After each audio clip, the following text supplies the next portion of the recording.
focus for this morning is on kind of picking up on the theme that Paul Levine started with last Sunday, which is working with Vedana, with feeling tone. So that's kind of the foundation of working with emotions.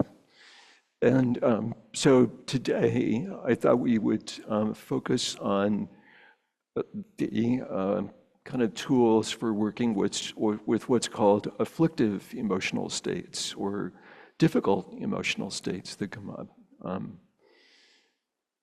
That's just a fancy way of saying the stuff that we don't like to feel. The stuff that's unpleasant, that we'd prefer not to have in our embodied experience: anger, fear, shame, jealousy, despair, those kinds of things that are difficult. And if we could choose not to feel those things, a lot of us, at least initially, would choose not to, but unfortunately that isn't really a choice. I mean, we can choose to numb out or shut down, but then there's a cost that we pay for that. So there are emotions that often feel like uninvited guests. There's a Rumi poem about that. I'm not going to read that this morning, but probably a lot of you are familiar with the poem Guest House. They just show up saying, I'll just stay one night. And then 3 weeks later, they're in the kitchen wearing your pajamas, eating cereal, and just making themselves at home.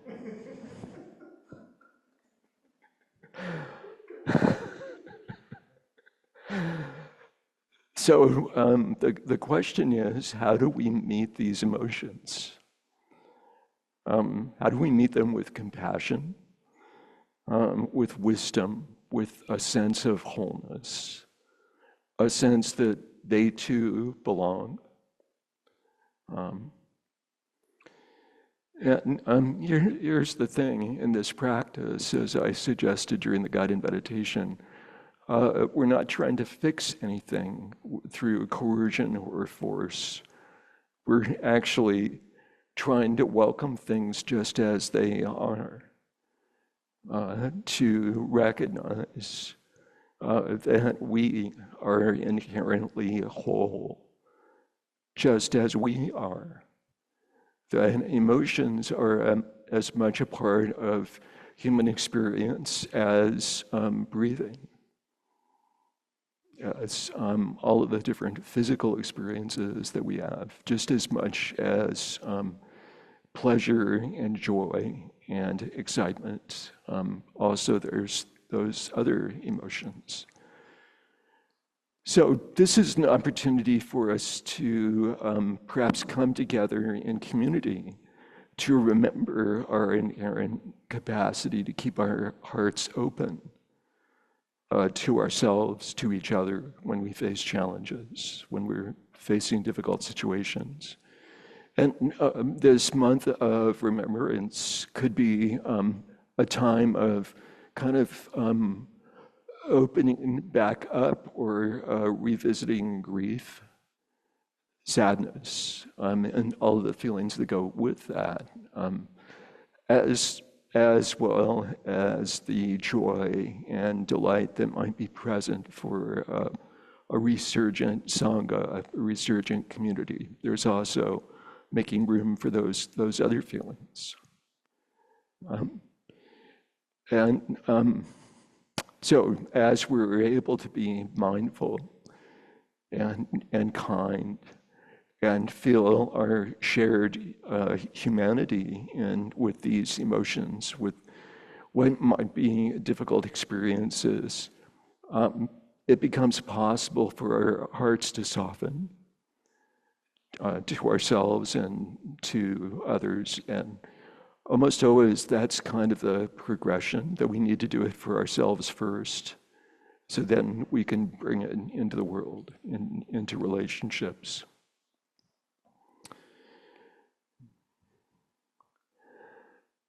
So I would say one of the Buddha's greatest insights is that suffering isn't a mistake. That may sound strange to say, but it's actually our universal human condition, that there is dukkha. And there's also freedom from dukkha. That was the promise of the practice. And these difficult emotional states aren't obstacles to the path, they are the path.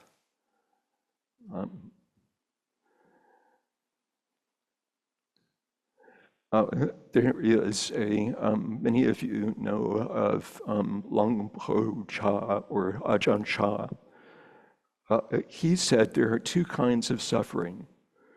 The suffering which leads to more suffering, and the suffering which leads to the end of suffering.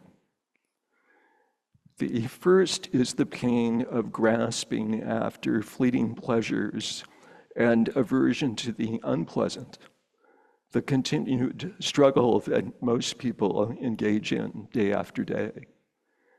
The second is the suffering which comes when we allow ourselves to feel the constant change of experience, pleasure, pain, joy, anger, without withdrawal, without shutting down, staying present.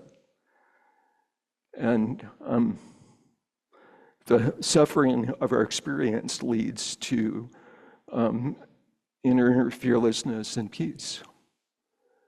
So staying open to that. Jack Kornfield, who was a student of Ajahn Chah, said, the things that get in the way in practice are the way. The things that we think get in the way are the way.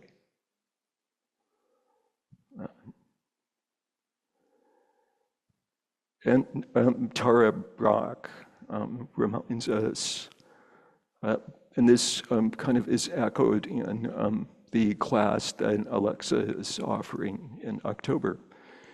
Awakening requires two wings, the wing of wisdom, seeing clearly, and the wing of compassion, holding tenderly, holding our experience with tenderness. And without both of those wings, we can't fly.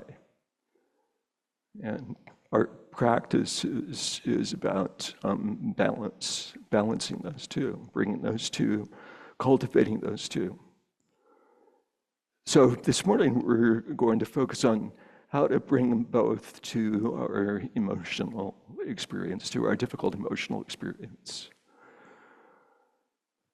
So just an invitation to pause here, just maybe present with breathing.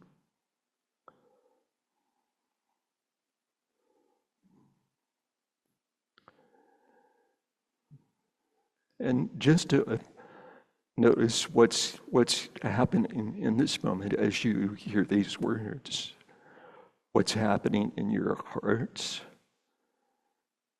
and holding it with tenderness. There's no need to change anything. Just present with the contours of feeling.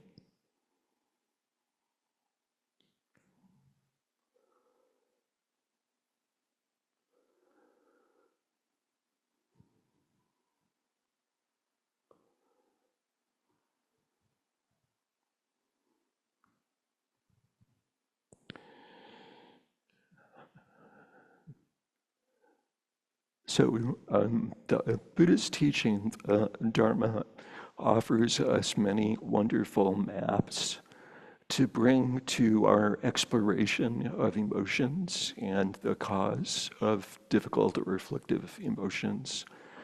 There's the fundamental teaching on what's referred to as the three poisons: greed, hatred, and delusion, or ignorance. They're the primary causes of suffering in the world. So we can trace back anything that causes pain, suffering, anguish to one of those three things. There's the 5 hindrances: desire, aversion, sloth, restlessness, doubt. These are universal human experiences that arise in consciousness. And in mindfulness practice, we start to recognize them, we name them, so we can start to experience freedom from those. And then in modern psychological parlance, there's shame, trauma, reactivity, self-judgment, fear of not being enough, those kinds of things. Without training, without Dharma practice, what do we usually do when those uncomfortable or unpleasant states come up? The 3 poisons, the 5 hindrances, the addictions, the shame, the trauma. Well, one option is to fight with them, push them, suppress them, judge them. So that's the first. The second is to flee from them, to distract, to numb, to deny. Or it's some combination of those 2 things. And ultimately, if our desire is to free ourselves from suffering, from the anguish of difficult emotional states, neither pushing them away or fighting with them ultimately works. Fortunately, there's a third option, which is what's suggested by the Buddha. It's turning towards them with mindfulness and compassion. As we cultivate, which is what we were doing in the first sit this morning, cultivating some stability, some calm, some capacity to be present with kindness, we create the conditions for turning towards things that are difficult. And the added piece there, in addition to presence, calm, kindness, is a sense of our shared humanity. That when painful and difficult things come, there's a tendency for the mind to create a story, oh, there's something wrong with me because I shouldn't be experiencing this. Or there's something wrong with the world, and there's judgment. So a sense of our shared humanity, a sense of this is universal, this is part of the shared human experience. Pema Chodron said it's very helpful to realize that the emotions we have, the negativity, the positivity, are exactly what we need to be fully human, fully aware, fully alive. So it isn't a mistake. And working with strong emotional states isn't easy. So it's important to be gentle and accepting and patient with the process. This attitude of acceptance goes a long ways because, again, there's so much momentum of conditioning because of often the way emotions are responded to, perhaps in families growing up or in our culture, is that if you're having big emotions, you're the problem. There's something wrong with you. And instead of being curious about where those emotions might be coming from, or holding them with compassion and trying to listen and understand what the unmet needs are, or the sense of oppression, or marginalization that people experience. So another quote from Lama Rod Owens, who says it really powerfully: when I welcome my rage, my grief, my fear into the room with compassion, they stop being monsters under the bed. They become children asking to be held. So it's a shift of relationship. instead of being banished or a sign that there's something wrong with me, we can start to turn towards them and hold them. Remember the story from Thich Nhat Hanh. Probably a number of you have heard the story. Vietnamese Zen master who, during the Vietnam War, returned to a village that had been napalmed, and many of the people had been killed. And his description of feeling the rage and the anguish and holding it like he'd hold an infant, to hold it with that kind of tenderness, that kind of care and attention. So that's an example. I'd like to invite us just to step a little bit in this direction, to think of an emotion from this week. Not the biggest, most difficult thing that might have happened this week or recently, but just something that you can turn towards here for just a minute or two, just for a short time. And just to notice where, as you start to think about that or remember that, what changes. So just coming back inside and noticing what happens with breathing. Is there any body sensations? And just being with it with a gentle intention. Noticing how it feels. Not trying to figure anything out or judge it. And the invitation is to say, this too belongs. That there's room in consciousness, there's room in this spacious awareness to feel this.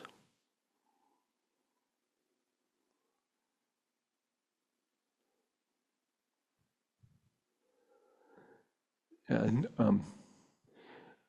if it seems like it's bringing up a lot of energy, or there's constriction or tension, you can always circle back to the breath or take a long, slow, deep breath.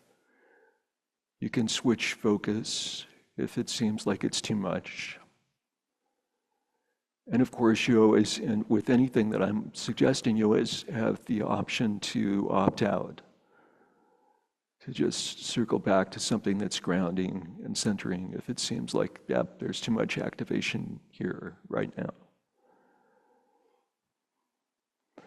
Yeah, so just letting that focus fade into the background. And I'd like to name something that's important for many of us. Turning towards pain isn't always safe or easy. And so just to mention something called trauma-informed mindfulness practice, which, without going into a lot of detail, to say trauma tends to live in the body and in the nervous system. And many of us are living with trauma, have been traumatized by a variety of experiences, some in childhood, growing up. There's abuse, trauma, there's the trauma of violence, there's the trauma of being in an oppressed, subjugated, either racial class or gender identity, or having a different kind of nervous system. All of those things can create trauma. And so in those cases, sometimes mindfulness of strong emotions can feel overwhelming, or it could even be potentially re-traumatizing. So it's important to be careful about that. So trauma-informed mindfulness means go slowly. There isn't any pushing, there isn't any shoulds, have tos, ought tos. Stay grounded, connected with your body, feet on the floor, seat on the cushion, and work within what we call in trauma-informed practice the window of tolerance, not pushing too hard. So if you start to tense up, that's a sign that maybe you're pushing too hard and there's a need to kind of soften, to go back towards grounding, go back towards breathing, back towards calming. And not shutting down or disassociating. And sometimes, of course, we do shut down and we do disassociate. And then being gentle and kind and learning from that experience. And most importantly, because in a lot of trauma-inducing situations originally, there was power and control dynamics where it didn't feel like there was any choice. So always, always, always there's choice. There's freedom to choose. You can open your eyes, you can shift posture, you can return to the breath. So there's no force or coercion. And just the importance of gentleness, being gentle.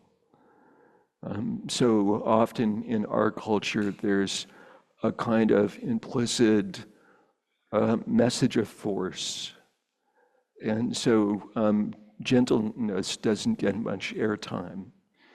And instead of sharing a poem and speaking of airtime, I'd like to share with you a piece of music this morning, which is a kind of metta interlude or loving kindness interlude in this talk, just to invite us into a space of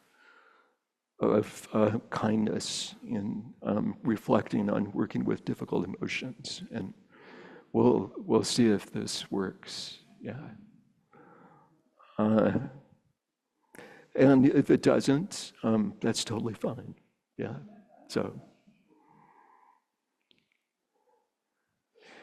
I'll just say this is a really old piece of music. Probably goes back to the 1970s. It was written and sung by someone named Haven.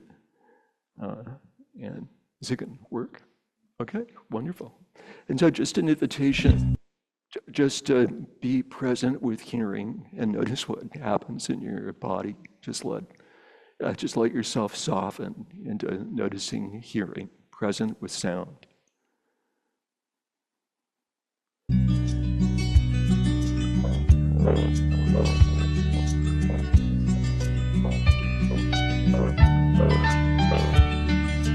May you walk in laughter.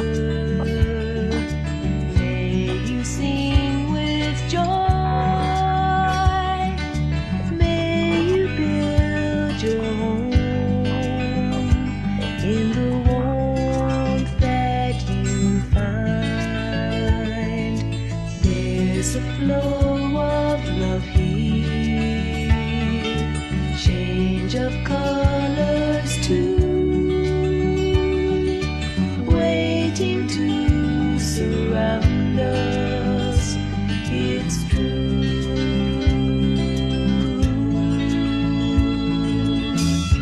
Be gentle with yourself. Be gentle with yourself. Be gentle with yourself.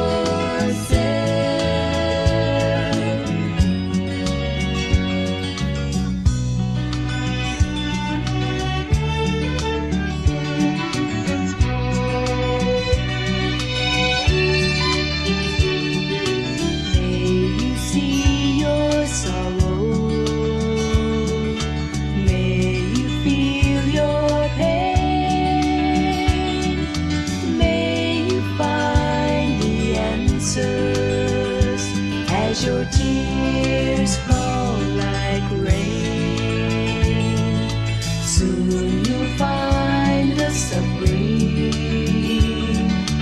offers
Yeah. So, yeah, just being present here with what feels grounding. Maybe it's the touch of hands or the breath or the support of the chair. Yeah, just, and with this invitation to always come back to kindness, back to that intention. I'd like to move on to another distinction here that's really important before we do a little bit more guided experiential practice. Because it often comes up when we're talking about making space for feelings and emotional experience. And the distinction is feeling and emotion isn't the same thing as acting it out. Taking anger as an example. Anger itself, when we're present with it, is energy in the body, heat, tightness, pulsating, all of the different experiences, the embodied experience of it. When we believe the story of anger, when we identify with it, we often move into reactivity. There's yelling and slamming doors, maybe saying things we regret, or just simmering and talking negatively to ourselves. And this practice of turning mindfully towards emotions helps us separate the raw, kind of direct experience of it, the affect, the embodied experience, from the habitual reaction to it. Viktor Frankl, the author of the book Man's Search for Meaning, said between stimulus and response, there is a space. And in that space is where we find freedom. It's the space where there's freedom, and that's where there's power, where we have the freedom to choose. So the affect of anger isn't the enemy. It's got important, rich information that if we can turn towards it, if we can hold it, if we can understand what the message is in it, can help guide skillful action if we aren't acting out of it. So there's this distinction between reactivity and responding. And we can choose to respond from our deepest values and beliefs and use that energy in powerful ways. And going back to Frankl, so mindfulness widens the space, the space between stimulus and response. That's huge.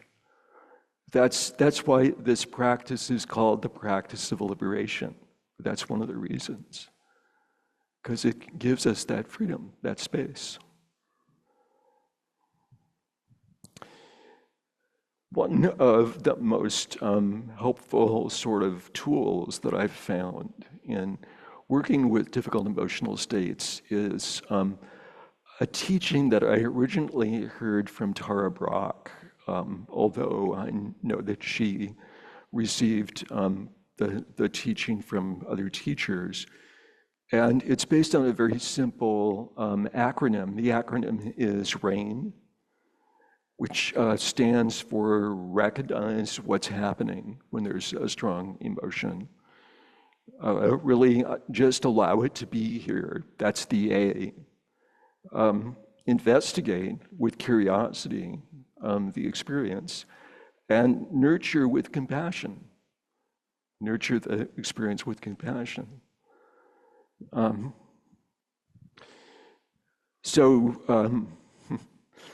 I've got several examples, but in the interest of time, I'm going to kind of narrow it down here. This is a personal example. This is probably 15 or 20 years ago. I was on hold with customer service forever. I could feel my body tightening, my mind writing a fiery speech about the injustices in the world of cable bills. I'm sure nobody else has ever experienced that. And it isn't a funny experience when you're in the middle of it. And then I remembered, recognize, anger is here. And then allow, yes, it belongs. Investigate, pounding chest, clenched jaw. There was probably tightness in fists. Nurture, hand on heart, whispering, dear one, you're not going to die from Comcast.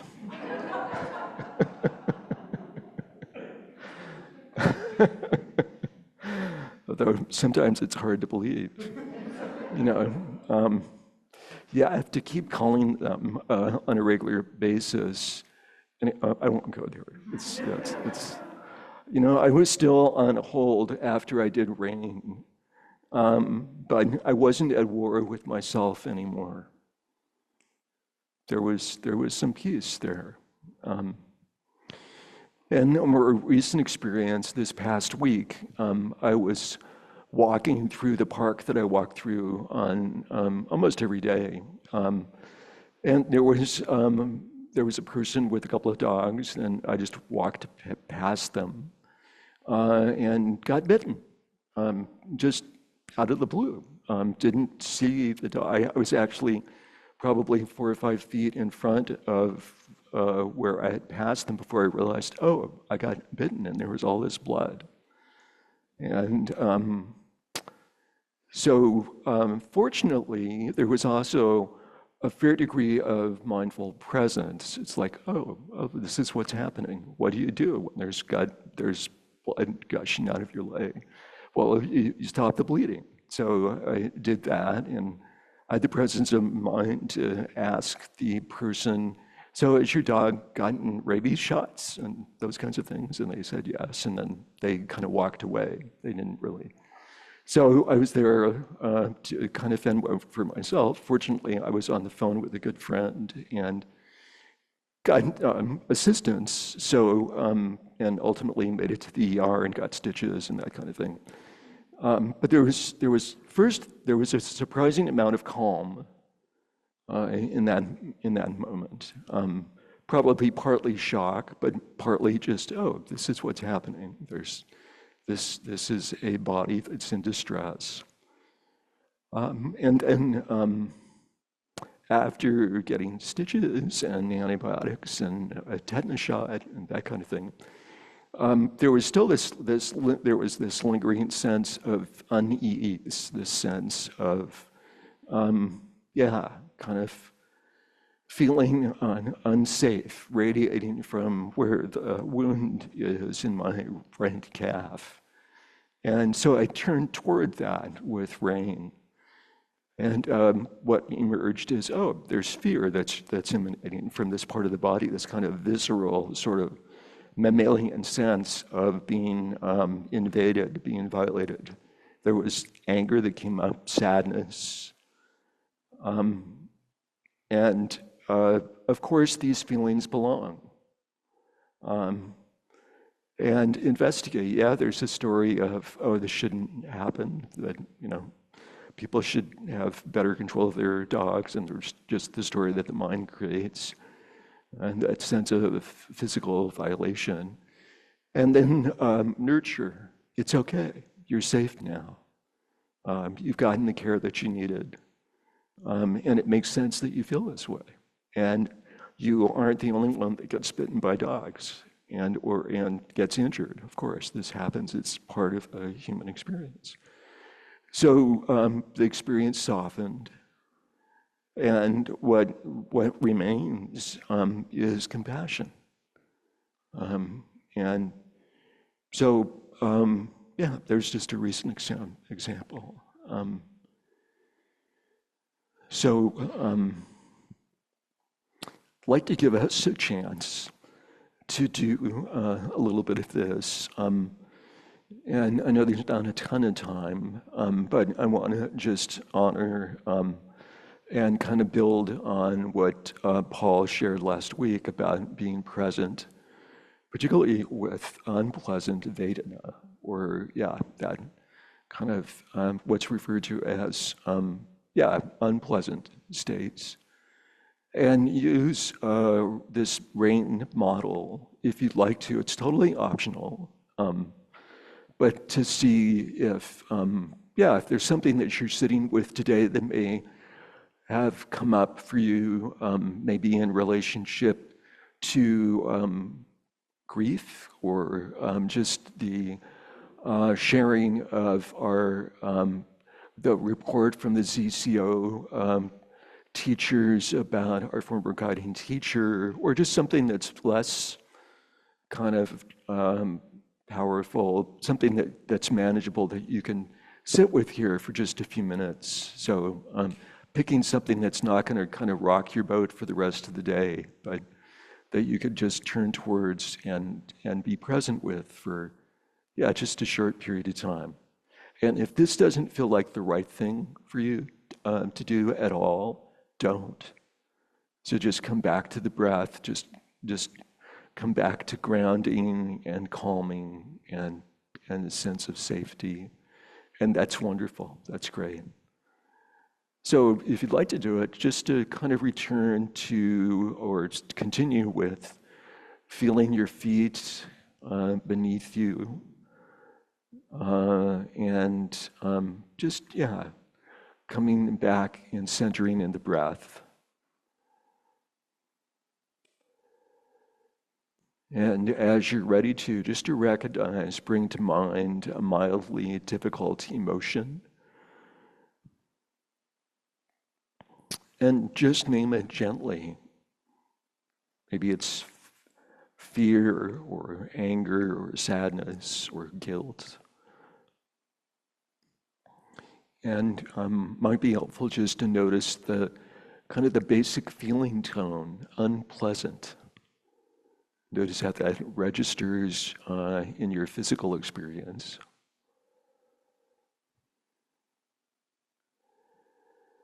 And with unpleasant feeling tone, with unpleasant emotions, there is a natural condition pattern of wanting to make it go away, wanting to fix it, wanting to change it.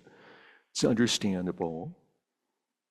And the invitation here is to just give it some space, just to allow, just make room for it. So you could try whispering inwardly, this belongs. We don't have to like it. We can just let it be here. This is what it feels like. This is where it shows up in the body. And see if we can just allow space for it.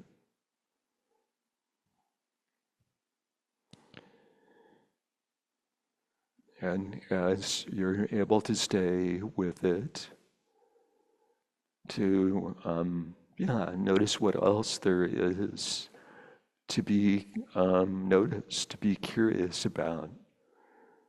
Is there any heat or tightness or heaviness or restlessness? And if it feels like too much, again, you could just step back and anchor in the breath or in the feet. Just making room for, what you discover. There might be thinking thoughts that come up. Notice what those are without getting pulled into thinking, just noticing thinking as thinking. And then to bring in nurturing. And it might be helpful to place a hand on your heart or wherever your body is holding that energy. It could be your cheek or, something that feels soothing. And just offer a phrase of kindness It's okay, dear one, or may I be safe, may I hold this with compassion. And notice how that feels to bring that kind intention.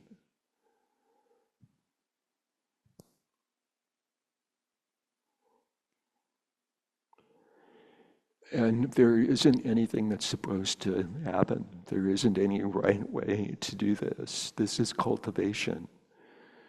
This is creating the conditions for healing to happen. Emotions go away by themselves.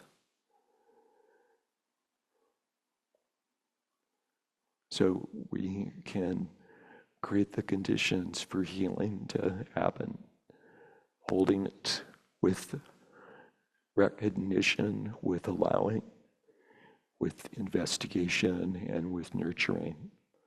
And there's a kind of cycling through that. The mind forgets sometimes what it's doing. And then we can come back to, oh, that's right. I'm staying with this experience. I'm feeling more deeply into it. I'm just allowing it to be here. And I'm nurturing. I'm giving myself the kind of loving attention that I would give to a dear friend.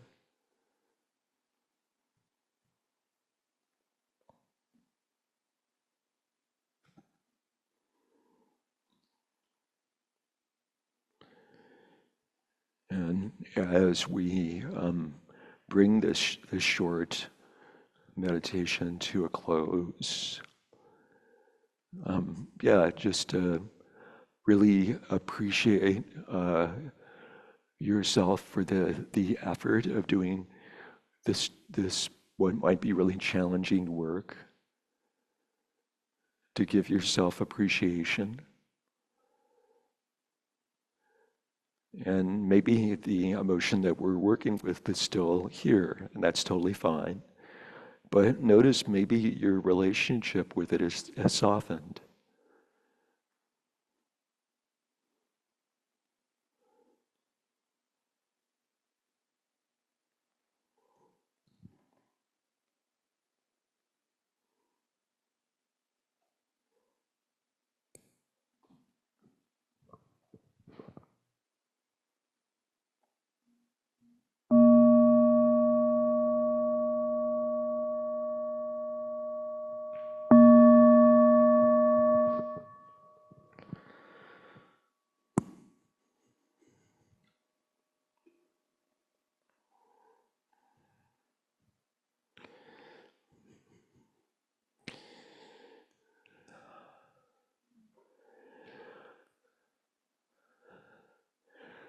So a couple of other brief things, and then I'd like to leave a little space here for some sharing.